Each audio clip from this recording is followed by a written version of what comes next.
Hey guys, thanks for joining us here at Salty Ginger Talk. Today, we're going to try to help you learn how to separate your politics from your identity. There's a lot of polarization in our country right now, and this is not meant to be an advocate. I'm not advocating for any particular political position. Completely agnostic, not Democrat, not Republican, not pro this, not anti that, none of those things. This is about separating your identity and your emotions from politics so you can have better relationships with people and you can learn to think about these things in a logical and reasonable way instead of letting your emotions lead everything. Okay? This might hit a nerve for you, and if it does, I would argue it's important for you to watch the rest of this episode because you're the exact kind of person, or you're at a particular place in your life is a better way to say it, that you need to hear the things that we're going to talk about. That's exactly why we're doing it. So how do we separate? What does it mean to separate our identity from our politics? That's what we're talking about today. The point here is the reason it's important is because if someone disagrees with your political views and it feels like a personal attack, it means that your identity has been fused with your opinions, and that is not a good place to be.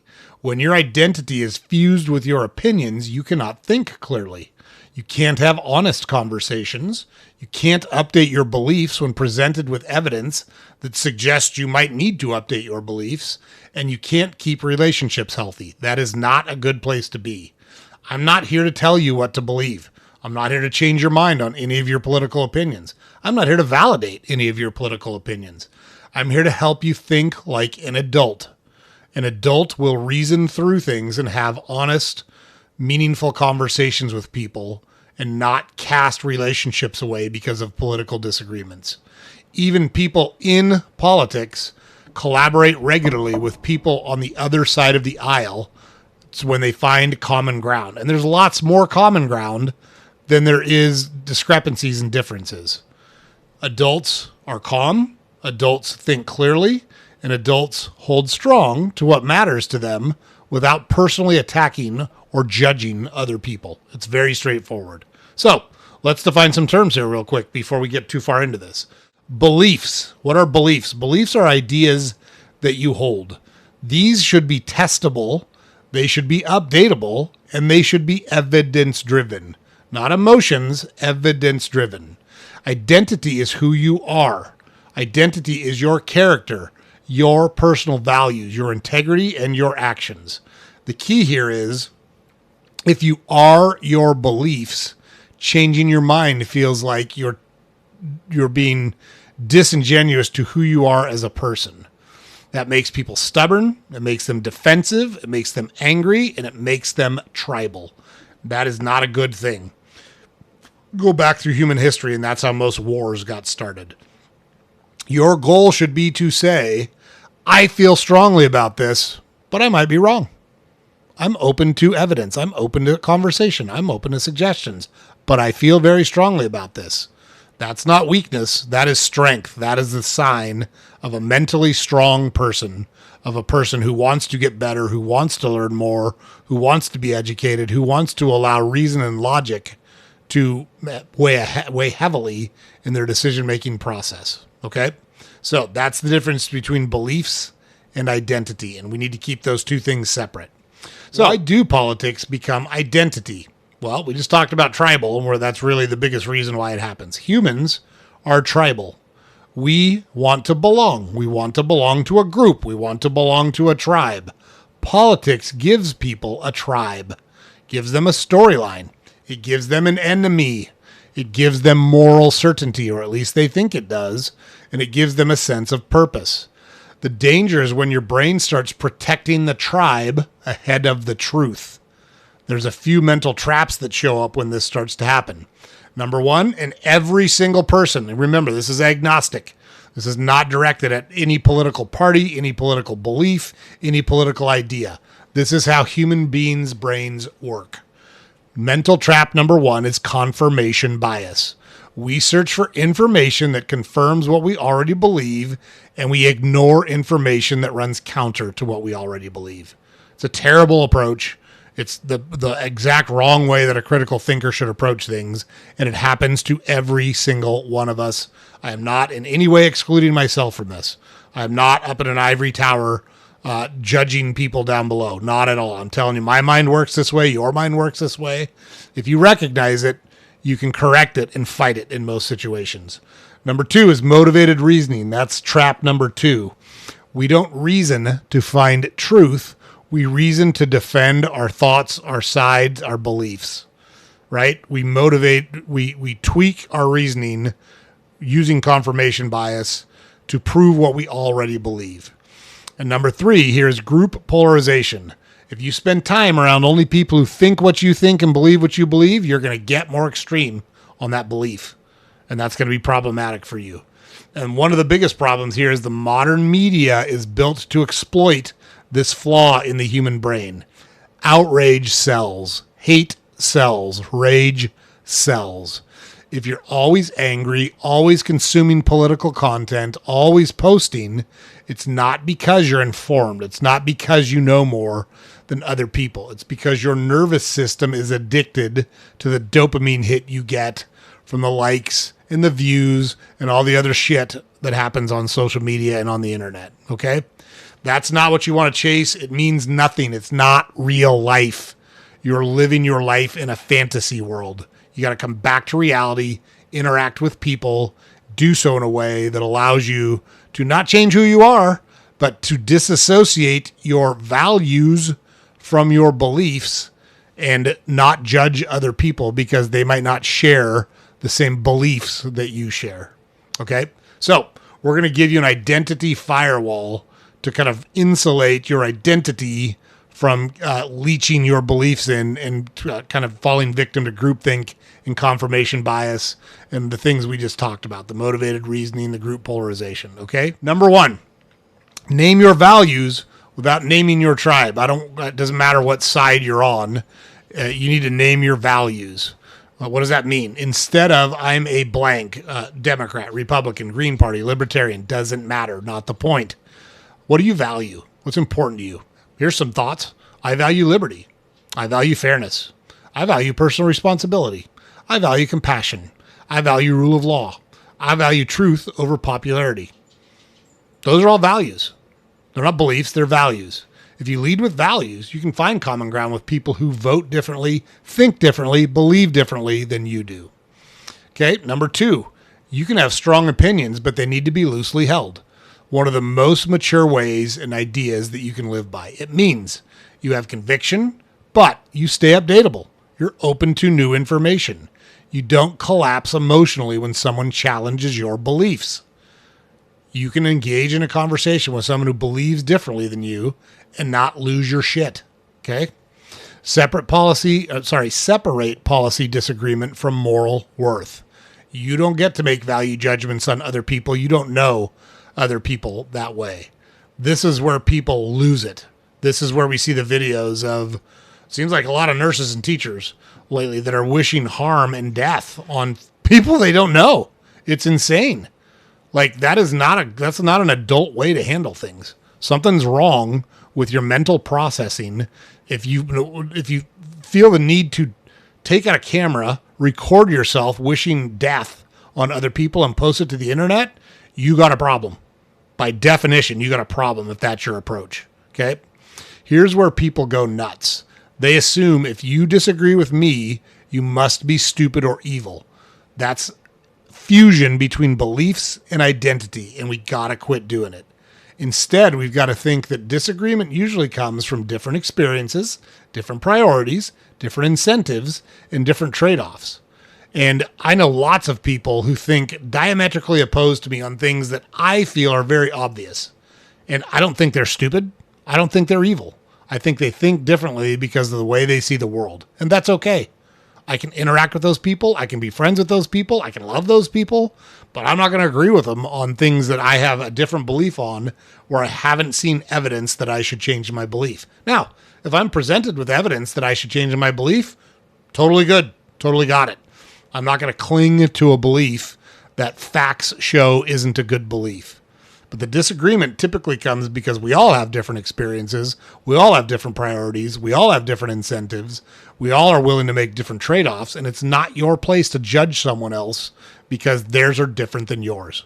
That's not right. Okay. And we need to replace slogans with trade-offs. Every single policy, doesn't matter what it is. It has costs. It has incentives. It has unintended consequences. That's always true. And it has winners and losers. If you can't state the trade-offs that your policy makes, if you think it's only good, that there's no downside, you've drank the Kool-Aid. You've gone off the reservation.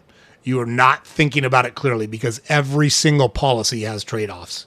Every single policy has unintended consequences. And if you can't cite those, if you can't repeat those, if you can't consider those, all you're doing is chanting like you're in a cult. Doesn't matter. Like, if you don't understand that everything has upsides and downsides, you're not thinking about it clearly enough. A mature thinker, an adult, can say, here's what this policy helps, here's what it could harm, and here's the cost that I'm willing to accept to implement this policy. Real straightforward. Every single policy, okay? Number 5 here, we need to have emotional discipline before we debate these topics. If you're angry, you're easier to manipulate. If you're outraged, you're not thinking, you're just reacting. So the rule here is no serious political conversation when I'm worked up. Just don't engage. If your heart rate is up, if your fists are clenched, if your shoulders are tight, your neck is tense, your jaw is clenched, your heart rate is up, your blood pressure is up, you're not persuading, you're performing. And that's not a place to have a rational, reasoned conversation with someone about important topics. Okay? But let's assume that we're calm and we do want to have a conversation about what could be a controversial topic.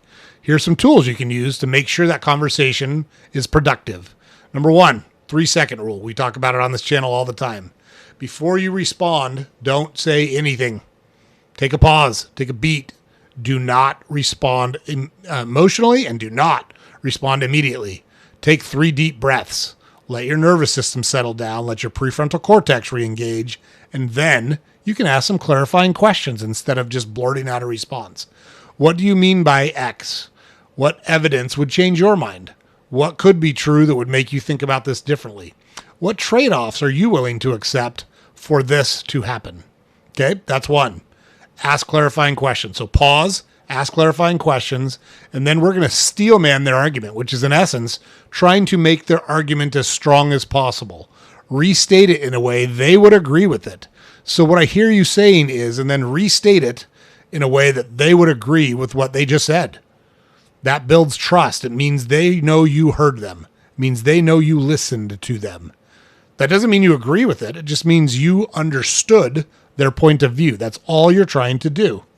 Now, this all sounds great, but sometimes things can stay heated if you're participating with someone who maybe they were emotional when the conversation started, didn't realize it, and you can see it going south. You can just put a pause to the thing too. You can say, look, I care about our relationship more than this topic. Let's just put a pause on this and pick this back up when cooler heads prevail. Let's take a break. Let's take a break. Let's take a beat.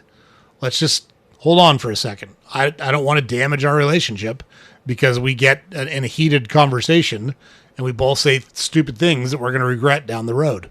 That's not weakness. That's leadership. That is showing leadership. It shows compassion. It shows empathy. It shows that you value that person more than you do winning this argument. Okay? And that's a good place to be. So if you want a calmer mind, there's some things you can do to put yourself in a calmer mind. Number 1, limit doom scrolling. Like, stop just scrolling shit and looking for things to be outraged about or upset about.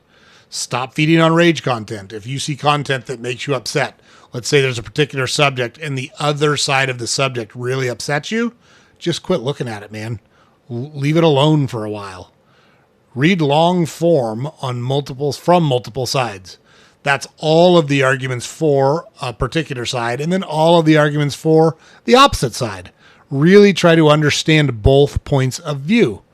Try to get to primary sources more often, not people restating other people's arguments, but someone making, in their own words, an original case for a particular topic. And then original content from someone who's on the opposite side of that topic that's doing the same thing. Track how that content makes you feel. Figure out how it makes you feel. Does it make you smarter? Does it make you more educated? Does it make you understand the topic better? Or does it just make you angrier, more upset, and more contemptuous? If it's the second one, you're making it worse, and you got to get away from it. You got to limit your exposure to it until you can figure out a way to process it without letting your emotions get the best of you. Okay, so we're going to give you a 10-day challenge here. We're going to give you a 10-day challenge to put this stuff into practice. First, I want you to write one paragraph identity statement, not your politics. Go back to what we said. I value liberty. I value compassion. I value fairness. I value self-responsibility, right? All the things we talk, whatever is important to you, you're going to write that down. It has nothing to do with your politics. Pick one belief that you have, not your values, but a belief you have that you're willing to test. That you're willing to say, I'm going to try to figure out all the arguments for and against this and see if I still feel the same way after I look at and read all of that stuff. Have a conversation with someone where your only goal is to understand their point of view. You're not trying to argue. You're not trying to change their mind. You're not trying to do anything but understand what they're telling you. And then do a media audit. Cut the content that makes you angry and smug. And look, again, this is absolutely agnostic in terms of political parties. It has nothing to do with Democrat, Republican, Green Party, Libertarian, insert party here. It doesn't matter. We're not advocating for or against any party. We're trying to get everyone to use some logic and reason so we can all talk to each other without becoming sworn enemies and creating this polarization that we're allowing to happen in our country. The media has a lot to do with that. That's how they make their money, by keeping you outraged and keep feeding you the same shit over and over again. So you don't think, you just repeat back what they said. And sorry, if you think you're immune to it, you're wrong. I've seen both sides do it. And look, there's two major political parties, and one's not any better than the other from my view. And I've never been a part of either one of those parties, but I don't see it any different from either, because people are people. Humans are humans, okay? So there's a bunch of tools. There's a bunch of ways you can go about this. There's a bunch of techniques you can use to kind of tweak your mindset and tweak your thought process. And I'm begging you to do it, because we need more rational, reasoned debate in our country if we want to make it the place we want it to be. All right? So, in closing, if politics controls your identity, other people control your emotions. Think about it that way. If your politics control who you are, you're very easily controlled by both people who want to use you to further their agenda because you agree with them, or judge you because you disagree with them. You can't allow politics to become your identity. Take your mind back. Be disciplined. Be rational. Be the adult in the room. Be the leader. That's how you win in life, regardless of what's going on, regardless of who's in office, regardless of who controls the government. Be a critical thinker. Be an adult. Be a leader. And your life is going to be so much better because you do it. All right. James puts it up over here every day. Head over to our website, saltygingertalk.com. All of our podcast episodes are available there. Links to all our social media accounts available there. We publish a newsletter every weekday you can subscribe to there. Make sure you like, share, comment, subscribe to our podcast, whatever platform you consume it on. It's super helpful for us if you can do that. We do episodes like this that help you give you tools and techniques to make changes for the good in your life. We interview people who share what they've learned in life and teach you how they learned to implement those changes in their life to build a life of meaning and purpose. We do a live stream every Thursday at 6 p.m. Eastern that you can check out that will do the same thing. It's all it's all stuff that's going to help your life get better. It's all stuff that's going to help you build a life of meaning and purpose. It's the whole point of the podcast. It's all good stuff. You don't want to miss any of it because it's really going to help you. Make sure you catch our next episode, and we will see you there.